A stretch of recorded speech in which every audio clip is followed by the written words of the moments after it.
आता त्यांनी फोन केले असतील, चर्चा केली असेलच, पण पोलीस आयुक्तालयात येऊन भेट घेणं हे त्यांनी उचित धरलं नाही असं वाटतं?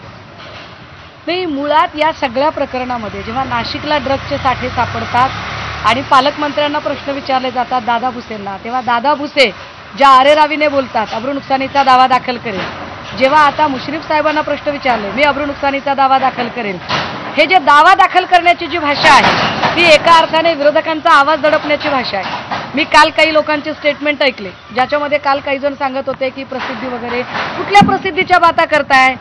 रक्ताच्या नमुन्याचे सॅम्पल बदलले गेले, मग सत्ताधाऱ्यांना प्रसिद्धी पाहिजे होती का? तिथे सॅम्पल बदलले गेले, याच्यात काय अजय तावरेंना प्रसिद्धी पाहिजे होती की अजून कोणाला प्रसिद्धी पाहिजे होती?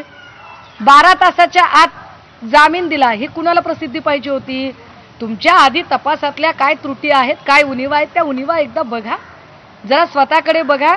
आणि लुटूपुटू जरा काही झालं की राष्ट्रपती राजवटीची मागणी करणारे विरोधक आता कोणत्या बिळात लपलेले आहेत बरं?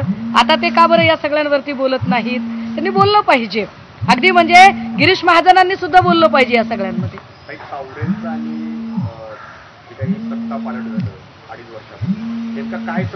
विचारा की एकदा गिरीश महाजन आणि सगळ्यांना.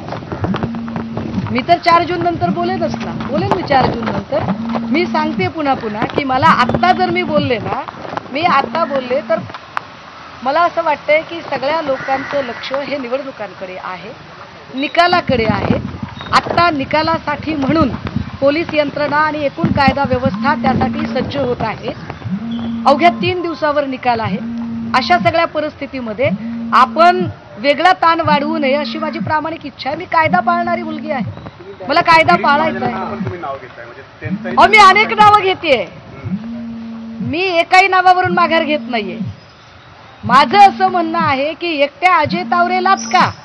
अजय तावरेकडे अनेक नावं आहेत, पण अजय तावरेला पुरावे नष्ट करण्याच्या हेतूने अजय तावरेच्या बाबत काही घडायला नको, एवढंच माझं म्हणणं आहे. महत्वाचं याला थोडं प्रश्न नावांच्या संदर्भातला मित्रपक्ष नाना पटोले यांच्या सगळ्या संदर्भात असं म्हणताय की आमदार पुत्र असा वारंवार सगळ्यामध्ये उल्लेख केला, नक्की रोख कोणाकडे? कारण या संदर्भात सामनामध्ये पण बातम्या आली.